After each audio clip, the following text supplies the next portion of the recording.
ഡിയറീസ്, welcome back to my channel ഉപ്പും തേനും. അപ്പോൾ ഇന്ന് ഞാൻ പോകുന്നത് ഒരു ഡേ ആണ് കേട്ടോ. ഒരു ഹാഫ് ഡേ മുതലാണ് ചെയ്യുന്നത്. ഒരു എന്താ പറയുക, ഡേ ഇൻ മൈ ലൈഫ്, പക്ഷേ ഹാഫ് ഡേ മുതലാണ് ചെയ്യുന്നത്. ഇപ്പം തന്നെ ഒരു 2 മണിയാവാൻ പോവാണ്. വിസ ചേഞ്ചിങ്ങിന് പോകണം. അപ്പോൾ അങ്ങോട്ട് പോകുന്ന ട്രാവലിങ്ങും എന്തൊക്കെയാണ് എന്നുള്ളത് കാര്യങ്ങളൊക്കെ കാണിക്കുന്നൊരു വീഡിയോ ആണ്. അപ്പോൾ നമുക്ക് പോകാം വീഡിയോയിലേക്ക്. അതിന് മുന്നേ ആയിട്ട് എൻ്റെ ചാനൽ ആദ്യമായിട്ട് കാണുന്നവരാണെങ്കിൽ സബ്സ്ക്രൈബ് ചെയ്യുക, ലൈക്ക് ചെയ്യുക, ഷെയർ ചെയ്യുക, തൊട്ടടുത്ത ബെൽ ബട്ടണിൽ ക്ലിക്ക് ചെയ്യുക. പോകാം. ഞാൻ മാത്രമല്ല കേട്ടോ പോകുന്നത്, എൻ്റെ കൂടെ സൂര്യയും അച്ചുവും ഷൈജു ചേട്ടനൊക്കെ ഉണ്ട് കേട്ടോ. ഞങ്ങൾ 4 പേരുമാണ് ഉള്ളത്. അപ്പോൾ ഞങ്ങൾക്ക് വിസ ചേഞ്ചിന് വേണ്ടിയിട്ട് ഞങ്ങൾ 4 പേരും പോകുന്നുണ്ട്. കാറിലെ ഫ്രണ്ടിൽ ടാക്സി പിടിച്ചാണ് പോകുന്നത്. കാറിലെ ഫ്രണ്ടിൽ ഷൈജു ചേട്ടനുണ്ട്. ഞങ്ങൾ പിന്നെ എവിടെ പോയാലും സെൽഫീസ് റീൽസൊക്കെ എടുക്കുന്ന ആൾക്കാരാണ്. ഞങ്ങൾ 3 പേരും എന്തൊക്കെ ഫോട്ടോസ് എടുക്കാൻ പറ്റും അതൊക്കെ എടുക്കും. ഭയങ്കര എൻ്റർടൈൻമെൻ്റ് ആണ് നമ്മൾ പുറത്ത് പോകുമ്പോഴത്തേക്കും. അപ്പോൾ ഇന്ന് പോകുമ്പോഴത്തേക്കും നമുക്ക് വലിയ ഹാപ്പിനെസ് ആയിട്ടുള്ള ഇതൊന്നും അല്ല. കാരണം വിസ ചേഞ്ചിങ് എന്ന് പറഞ്ഞാൽ ഭയങ്കര ബോറിംഗ് ആയിട്ടുള്ള ഇതാണ്. അപ്പോൾ നമ്മൾ എയർപോർട്ടിൽ എത്തിയിട്ടുണ്ട്. അപ്പോൾ എയർപോർട്ടിൽ നിന്ന് ഒമാനിലാണ് നമ്മൾ പോയി വിസ എക്സ്ചേഞ്ച് ചെയ്യേണ്ടത്. അപ്പോൾ നമ്മളിപ്പോൾ എയർപോർട്ടിൽ എത്തിയിട്ടുണ്ട്, ദുബായ് എയർപോർട്ട്. നല്ല ചൂടാണ്, നല്ല ചൂടുള്ള ഒരു ക്ലൈമറ്റാണ് ഇപ്പോൾ ദുബായിൽ.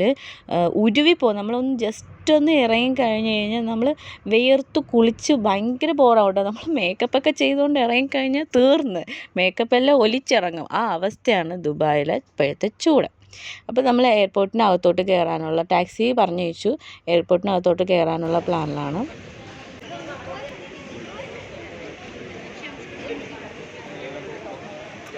സോ ഫസ്റ്റ് പ്രൊസീജിയർ കഴിഞ്ഞിട്ട് ടിക്കറ്റ് റിസീവ് ചെയ്തിട്ട് ഞങ്ങൾ അകത്തോട്ട് പോവുകയാണ്. അപ്പോൾ ഇതിൻ്റെ ഇടയ്ക്ക് ചെറിയ ഷോസും കാര്യങ്ങളൊക്കെയാണ്, ക്യാമറ നോക്കിയിട്ട്. അപ്പോൾ എൻ്റെ പുറകെ തന്നെ സൂര്യമോളുണ്ട്. സൂര്യമോൾ എൻ്റെ പുറകെയാണ് എപ്പോഴും കേട്ടോ. എൻ്റെ ബെസ്റ്റ് ഫ്രണ്ടാണ് അവൾ. പിന്നെ ഷൈചേട്ടൻ വായി നോക്കി നടക്കുന്നുണ്ട്. അശ്വതിയും എവിടെയൊക്കെയോ നോക്കുന്നുണ്ട്. അതിപ്പോഴാണ് മനസ്സിലായത് എവിടെയാണെന്ന്. വേറൊന്നുമല്ല, ഡ്യൂട്ടി ഫ്രീയുടെ അവിടെ വന്നു 2 പേരും നോക്കുന്നുണ്ട്, ഞാനും നോക്കുന്നുണ്ട്. കാരണം എനിക്ക് ഡ്യൂട്ടി ഫ്രീയുടെ അവിടെ ഈ ലിക്കേഴ്സൊക്കെ ഒരുപാട് അട്രാക്റ്റ് ചെയ്യാൻ കാരണമെന്ന് പറഞ്ഞു കഴിഞ്ഞാൽ ഭയങ്കരമായിട്ട് അട്രാക്റ്റ് ചെയ്തു എനിക്കവിടെ. അത് വേറൊന്നും കൊണ്ടല്ല കേട്ടോ. ആ ഇതിൽ ഈ ഓരോ കുപ്പികളൊക്കെ ഇങ്ങനെ ഓരോ ഡിസൈൻ ചെയ്ത കുപ്പികളാണ് കേട്ടോ. അത് നല്ല ഭംഗിയുണ്ട് കാണാൻ. അതാണ് എനിക്ക് ഏറ്റവും കൂടുതൽ അട്രാക്റ്റ് ചെയ്യുക. പക്ഷേ ഇതിൻ്റെയൊക്കെ ബ്രാൻഡും കാര്യങ്ങളൊന്നും എനിക്കറിയത്തില്ല.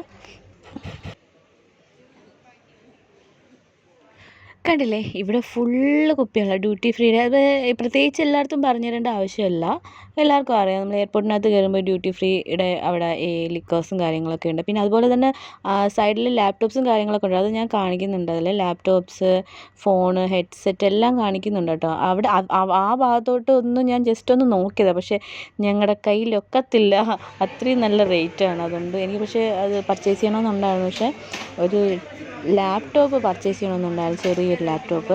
പക്ഷെ അത് നമ്മുടെ കൈക്കൊന്നും ഒതുങ്ങുന്നില്ല. അതുകൊണ്ട് ഞാനത് വിട്ടു. സ്കള്ളിൻ്റെ ഡിസൈനിലുള്ള കുപ്പിയാണ് കേട്ടോ. നോക്കൂ,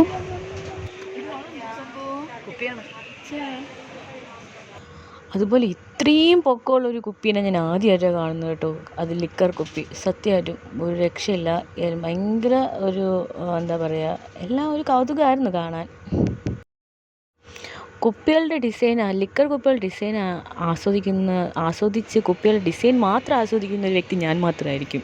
ബാക്കി എല്ലാവരും ഈ കുപ്പികളൊക്കെ ഇരിക്കുന്ന, ലിക്കേഴ്സൊക്കെ ഇരിക്കുന്ന അവിടെ വന്നിട്ട് നല്ല ബ്രാൻഡ് ചെയ്ത് നോക്കിയെടുക്കുന്നതായിരിക്കും. പക്ഷേ ഞാൻ വന്നിട്ട് നോക്കുന്നത് മൊത്തം ഈ കുപ്പികൾ എങ്ങനെയൊക്കെ ഡിസൈൻ ചെയ്ത് വെച്ചിരിക്കുന്നു, എത്ര പൊക്കമുണ്ട്, അതൊക്കെ ആയിരിക്കും കേട്ടോ. അതൊക്കെയാണ് നോക്കിക്കൊണ്ടിരിക്കുന്നത്. പിന്നെ ഇതൊക്കെ എന്ന് പറയുമ്പോൾ ഇതൊക്കെ സാമ്പിൾസാണ്, കുഞ്ഞ് ലിക്കേഴ്സാണ് കേട്ടോ. പക്ഷേ ഇത് ഞാൻ ഈ വീഡിയോ കാണിക്കുന്ന സമയത്ത് ആരും വിചാരിക്കില്ല റോങ് ഇൻഫോർമേഷൻ കൊടുക്കുന്നു എന്ന് വെച്ച് കഴിഞ്ഞാൽ. ഇപ്പോൾ ഒരു എന്താ പറയുക, ഒരു പബ്ലിക്കിന് വേണ്ടിയിട്ട് ഒരു നെഗറ്റീവായിട്ടുള്ള ഇത് കൊടുക്കുന്നു എന്ന് വിചാരിക്കില്ല കേട്ടോ. ഡ്യൂട്ടി ഫ്രീയുടെ അവിടെ പോയപ്പോഴത്തേക്ക് ജസ്റ്റ് കണ്ടു, എനിക്കിഷ്ടപ്പെട്ടു, അതുകൊണ്ട് ഞാൻ അത് ഷൂട്ട് ചെയ്തു എന്നേ ഉള്ളൂ. അതിന് ഞാൻ പ്രൊമോട്ടൊന്നും ചെയ്യുന്നതല്ല കേട്ടോ. പിന്നെ എയർപോർട്ടിനകത്തോട്ട് കയറി. എയർപോർട്ടിനകത്ത് കയറിയപ്പോൾ തന്നെ അവിടെ കിടിലം ഒരു കാറിരിക്കുന്നത് കണ്ടു. അവിടെ ആ ഷോപ്പ് എനിക്ക് സത്യം പറഞ്ഞാൽ അത് അറിഞ്ഞുകൂടാ, അവിടെ വെച്ചിരിക്കുന്നുണ്ട് ഷോയ്ക്ക്.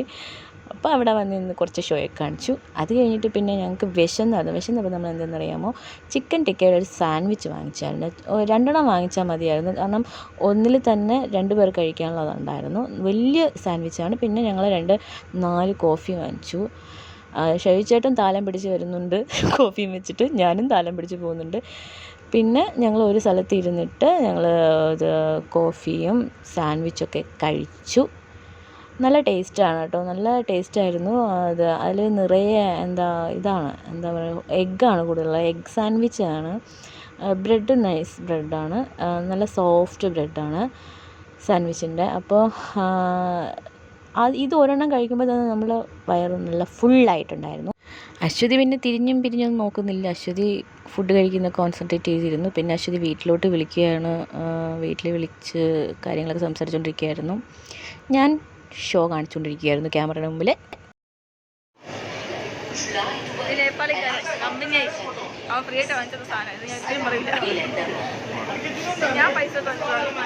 നിങ്ങൾക്ക് വല്ലതും മനസ്സിലായോ അവൾ പറഞ്ഞത്? അവൾ പരിചയപ്പെട്ട ആളാണ്, അവിടെ നിന്ന് പരിചയപ്പെട്ടതാണ് സൂര്യ. അത് കഴിഞ്ഞിട്ട് ഫ്രീ ആയിട്ട് വാങ്ങിച്ച് തന്നതാണെന്ന് പറഞ്ഞിട്ടില്ല, ഞാൻ അങ്ങനെ പറയില്ല, ഞാൻ പൈസ കൊടുത്ത് വാങ്ങിച്ചതെന്നാണ് പറഞ്ഞത് കേട്ടോ. അത് ശ്രദ്ധിച്ച് കേട്ടാൽ മനസ്സിലാവുള്ളൂ. അത് കഴിഞ്ഞിട്ട് പിന്നെ ഞങ്ങൾ ഫ്ലൈറ്റിൽ കയറാൻ വേണ്ടിയിട്ട് ടിക്കറ്റും കയ്യിൽ പിടിച്ച് നമ്മൾ ക്യൂ നിൽക്കുകയാണ്. അപ്പോൾ എന്നാലും നമ്മൾ സെൽഫി എടുക്കുക, ഷോ കാണിക്കുകയിലൊന്നും ഒരു കുറവും വരുത്തത്തില്ല. അപ്പോൾ നമുക്ക് F4 എവിടെയാണ് കിട്ടിയത്, F4 അവിടെ നിൽക്കുകയാണ്. അപ്പോൾ നമ്മൾ കുറച്ച് നേരം ക്യൂ നിന്ന് കയറി ഫ്ലൈറ്റിൻ്റെ അങ്ങോട്ട് പോവുകയാണ്. ആദ്യം അതിന് മുന്നേ എല്ലാവർക്കും അറിയാമായിരിക്കും, നമ്മൾ ആ ഒരു ബസ്സിനകത്താണ് കയറ്റുന്നത്. അങ്ങനെ ആ ബസ്സിനകത്ത് കയറി ഇരുന്നു.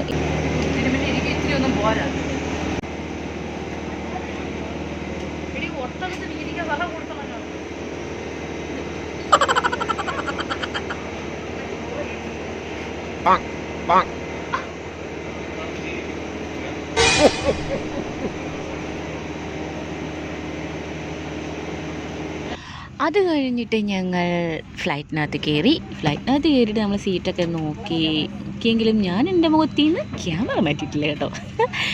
എല്ലാവരും എന്നെ തന്നെ നോക്കിയിട്ടുണ്ട്, എന്ത് വട്ടാണ്. പിന്നെ യൂട്യൂബേഴ്സൊക്കെ ഇപ്പോൾ എല്ലായിടത്തും ഉള്ളതുകൊണ്ട് അവർ ആ ഒരു ഇതിലൊക്കെ അങ്ങ് മാറി. പിന്നെ ഞങ്ങളെല്ലാവരും ദുബായിലോട്ട് വരുന്ന ടൈമിൽ പോലും എനിക്ക് സെപ്പറേറ്റ് സീറ്റാണ് കേട്ടോ കിട്ടിയത്. ബാക്കി അവർ ഒരുമിച്ചാണ് ഇരിക്കുന്നത്. ഞാനാണെങ്കിൽ എപ്പോഴും ഒറ്റപ്പെട്ടായിപ്പോയി. അങ്ങനെ ഇപ്പോഴും അങ്ങനെ തന്നെയാണ്. ഇപ്പോഴും നമ്മൾ ടിക്കറ്റ് എടുത്തപ്പോൾ എനിക്ക് അങ്ങനെ തന്നെയാണ് വന്നത്. അതെന്തോ അങ്ങനെയെന്ന് എനിക്ക് മനസ്സിലാവുന്നില്ല. അപ്പോൾ ഞാൻ ഒറ്റയ്ക്ക് ബോറടിച്ചിരിക്കുകയായിരുന്നു. അപ്പോൾ എൻ്റെ അടുത്ത് വേറെ ആൾക്കാരൊക്കെ ഉള്ളതുകൊണ്ട് എനിക്കാണെങ്കിൽ ക്യാമറയൊക്കെ ഓൺ ചെയ്ത് ഫേസിൽ കൊണ്ടുവച്ചിട്ട് ഇങ്ങനെ അഭിനയിക്കാനൊന്നും പറ്റുന്നില്ല. പിന്നെ അവിടുത്തെ എയർ ഹോസ്റ്റസിൻ്റെയൊക്കെ വായി നോക്കിയിട്ട് ഞാൻ ഇരുന്നു. നല്ല ഭംഗിയാണ് കാണാൻ. പിന്നെ അങ്ങനെ നമ്മുടെ ഫ്ലൈറ്റ് സ്റ്റാർട്ട് ചെയ്തതെന്ന് പറയുമ്പോൾ എപ്പോൾ ഫ്ലൈറ്റ് എടുത്താലും ഒരു രോമാഞ്ചമാണ്. അതെന്താണെന്ന് എനിക്കറിഞ്ഞൂടാ. ഭയങ്കര ഇഷ്ടമാണ് എനിക്ക് ഫ്ലൈറ്റ് എടുക്കുമ്പോഴും ഫ്ലൈറ്റ് ലാൻഡ് ചെയ്യുമ്പോഴും എനിക്ക് ഭയങ്കര ഇഷ്ടമാണ്. അത് മാത്രമേ ഉള്ളൂ ഫ്ലൈറ്റിൽ കയറുമ്പോൾ എനിക്ക് ഇഷ്ടപ്പെട്ട ഒരു കാര്യം എന്ന് പറയുന്നത്. അങ്ങനെ ഞങ്ങൾ ഒമാനിലോട്ട് ലാൻഡ് ചെയ്തിട്ടുണ്ട് ഫ്ലൈറ്റ്. പക്ഷേ ഞങ്ങൾ പുറത്തിറങ്ങിയിട്ടില്ല. വിസ ചേഞ്ചിങ്ങിന് ഞാൻ ആദ്യമായിട്ട് പോകുന്നതാണ്. അപ്പോൾ എങ്ങനെയെന്ന് വെച്ച് കഴിഞ്ഞാൽ ഞങ്ങളവിടെ ഒമാനിൽ നിർത്തിയിട്ട് ഒമാനിൽ നിന്ന് കയറുന്ന ആൾക്കാരുണ്ട് ദുബായിലോട്ട് വരാൻ വേണ്ടിയിട്ട്. അപ്പോൾ ആ ഫ്ലൈറ്റ് തിരിച്ച് നേരെ ദുബായിലോട്ടാണ് വരുന്നത്. അപ്പോൾ ഞങ്ങൾ അവിടെ 2-2.5 മണിക്കൂറോളം ഞങ്ങൾ ആ ഫ്ലൈറ്റിൽ തന്നെ ഇരുന്നു. അത് കഴിഞ്ഞിട്ട് ഞങ്ങൾ തിരിച്ച് ദുബായിൽ തന്നെ വന്നിറങ്ങി. അതേ ഫ്ലൈറ്റിൽ തന്നെ ദുബായിൽ വന്നിറങ്ങി. അതിന് ശേഷമാണ് ഈ വിസ ചേഞ്ചിങ്ങിൻ്റെ പ്രോസസ്സ് നടക്കുന്നത്. അങ്ങനെ ഞങ്ങൾ വീണ്ടും നേരത്തെ പറഞ്ഞതുപോലത്തെ ബസ്സിൽ കയറി നമ്മൾ നേരെ വീണ്ടും അതിനകത്തോട്ട് കയറുകയാണ്, എയർപോർട്ടിനകത്തോട്ട് കയറുകയാണ്.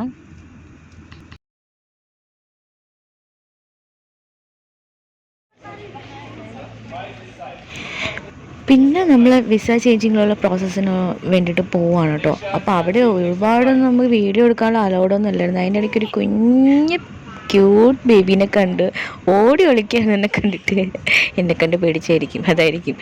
അത് കഴിഞ്ഞ് സൂര്യ ഭയങ്കര ടെൻഷനിലാണ്.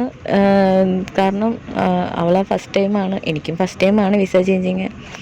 അപ്പോൾ എന്തൊക്കെയാണ് എങ്ങനെയൊക്കെയാണെന്നുള്ള ഒരു ഇതിലായിരുന്നു. നമുക്ക് കൂട്ടത്തോടെ പോയി ചെയ്യാൻ പറ്റത്തില്ലല്ലോ, സിംഗിളായിട്ടല്ലേ ചെയ്യാൻ പറ്റുള്ളൂ. അങ്ങനെ വിസ ചേഞ്ചിങ് ഒക്കെ നല്ല എല്ലാം ഭംഗിയായിട്ട് നടന്നു. അപ്പോൾ അവിടെയൊന്നും വീഡിയോ എടുക്കാനുള്ള അലൗഡ് അല്ലായിരുന്നു, അതുകൊണ്ടാണ് ഞാൻ എടുക്കാത്തത് കേട്ടോ. അപ്പോൾ എല്ലാം കഴിഞ്ഞ് നമ്മൾ തിരിച്ചു പോവുകയാണ്. നല്ല ടയേർഡായിരുന്നു. കാരണം ഫ്ലൈറ്റിൽ നമ്മൾ കുറേ നേരം, എത്ര മണിക്കൂർ, 2.5 മണിക്കൂറോളം നമ്മൾ ഫ്ലൈറ്റിൽ തന്നെ കുത്തിയിരുന്നു. അതാണ് ഏറ്റവും വലിയ ഇതായിരുന്നു. കാരണം നടു നോക്കാൻ ഒന്നിനും പറ്റാത്ത അവസ്ഥയായിപ്പോയിരുന്നു. അത് കഴിഞ്ഞിട്ട് നമ്മൾ നേരെ പുറത്തിറങ്ങിയിട്ട് ടാക്സിക്ക് വെയിറ്റ് ചെയ്യുമായിരുന്നു കേട്ടോ. ഞങ്ങൾ ടാക്സി ബുക്ക് ചെയ്തിട്ടുണ്ടായിരുന്നു. അപ്പോൾ അതിന് വെയിറ്റ് ചെയ്യുമായിരുന്നു വണ്ടി വരാൻ. കാരണം ടാക്സി അല്ല, നമ്മുടെ കമ്പനിയിൽ നിന്ന് വണ്ടി വരുമായിരുന്നു. അതിന് വേണ്ടിയിട്ട് വെയിറ്റ് ചെയ്ത് അങ്ങനെ ഇരിക്കുമായിരുന്നു. ഷൈച്ചേട്ടൻ എന്താണെന്ന് അറിയത്തില്ല, കഴിച്ച ഫുഡ് അങ്ങോട്ട് പിടിച്ചില്ല, സാൻഡ്വിച്ച് വയറും പിടിച്ചുകൊണ്ടിരിക്കുകയാണ്.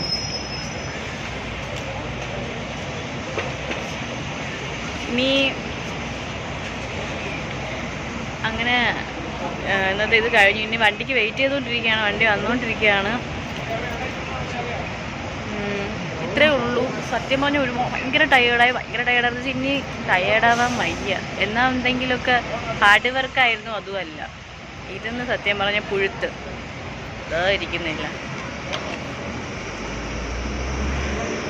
സോ വീഡിയോ അവസാനിക്കുകയാണ്. ഈ വീഡിയോ ഇഷ്ടപ്പെട്ടിട്ടുണ്ടെങ്കിൽ ലൈക്ക് ചെയ്യുക, ഷെയർ ചെയ്യുക, സബ്സ്ക്രൈബ് ചെയ്യുക. എൻ്റെ ചാനൽ ആദ്യമായിട്ട് കാണുന്നവരാണെങ്കിൽ ഉറപ്പായി സബ് ചെയ്യുക. ചുമ്മാ കണ്ടു കളയരുത്. അപ്പോൾ എന്തായാലും ഉപകാരപ്രദമായിട്ടുള്ള വീഡിയോസൊക്കെ ആയിരിക്കും. ഇപ്പോൾ ചുമ്മാ ഒരു വീഡിയോ ഇട്ടാലും അതെന്തെങ്കിലുമൊക്കെ ഒരു ഉപകാരമുള്ളതായിരിക്കും ഞാൻ ഇടുന്നത്. അപ്പോൾ ശരി, എന്നാൽ നെക്സ്റ്റ് വീഡിയോ ആയിരിക്കും.